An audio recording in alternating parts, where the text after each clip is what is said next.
so we're starting GAPS Intro today, and I wanted to share 3 things that I'm continually telling myself and reminding myself of, and they're just kind of 3 tips for success on the GAPS diet long term.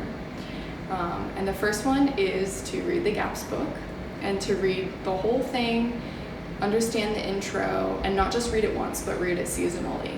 Make it something where you know that you're going to look back on it. So highlight, write down notes, put like sticky tabs in it, because you're going to want to look at it and reread it and refresh your brain throughout every season, because as your healing journey goes on, new problems are going to arise. You might find like you have a rash breakout or just issues that you didn't deal with initially, and so you're going to be wondering, are those detox? Is that mold? Is it an allergy? And so reading the book a couple times at least, you're going to pick up new things, and it's really going to be helpful along the way. So I'm talking to my husband right now, read the GAPS book, because I've asked him to do it so many times, and he's kind of just trusting me, but that's fine.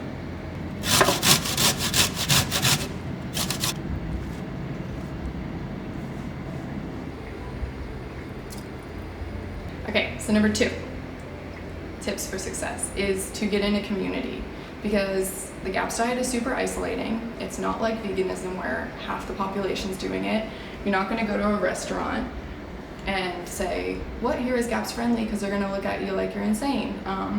Most people don't even know what it is. So get in a community. And so 2 ways I recommend doing that is social media, as lame as that sounds, like joining Facebook groups. There's really good Facebook groups where GAPS practitioners with a lot of experience come and they'll answer your questions, or tons of other like-minded people who are going through similar journeys will respond. Like if you have questions, you can post a picture. So that's really helpful.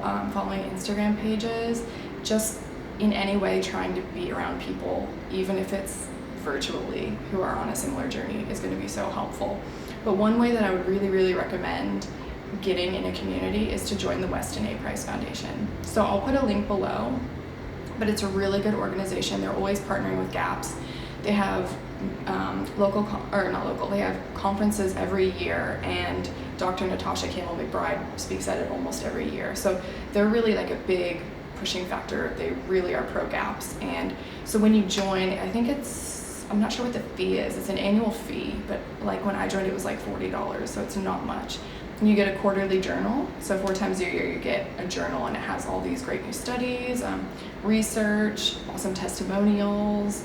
There's tons of different things in the journals that will help you a ton. And not only that, when you join the Weston A. Price Foundation, you join your local chapter. So like in every kind of area, there's a chapter. I said that like an Australian, I said area. In every local area, there's a local group, and when you join it, they have local meetups. So that's a great way to meet like-minded people, and I can guarantee you in your local group there's going to be a handful of people doing the GAPS journey as well. And so that's awesome, because you can ask questions, make friends. Every time I've gone to a GAPS group, every time I've gone to a Weston A. Price local meetup, they have GAPS-friendly recipes, and they really encourage people to do GAPS-friendly, allergy-friendly recipes. So that's really a fun way to make friends, meet other people on a similar journey, ask questions, and get really good recommendations for things like, where should I buy this? Where should I go to get my meat? And the people are so friendly. So I think that's like really essential. If you can join the Weston A. Price Foundation and get involved in your local chapter, it's going to benefit you so much long term.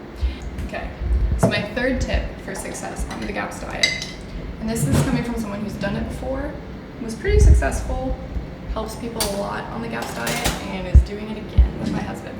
So the 3rd one is remind yourself frequently why you're doing the GAPS diet, because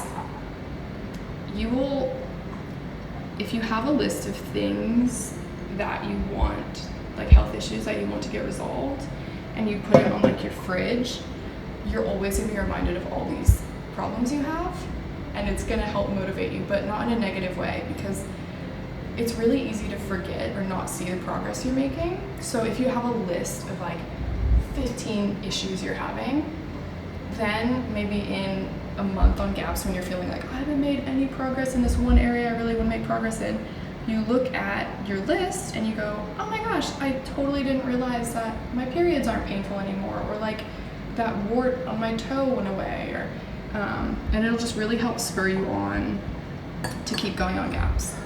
And yeah, so that is my goal, is to like write a list, put it somewhere you're gonna see it, of all the things you want resolved. And then another way to do that is to, this may be more like a positive spin on it, to make a list of like, in the end of the 2 years on GAPS, I want to be this, this, this, this. So it's kind of like, it's the same thing, but positive thing. Like, I have no more pain in my periods. I have, that rash is gone. I don't have, I don't know, my teeth aren't sensitive anymore. And yeah, just to be reminding yourself why you're doing it, because it's easy when it's hard to want to quit. Hi, thanks for watching my video. You can feel free to comment or like below, or you can follow me on Instagram or on my website.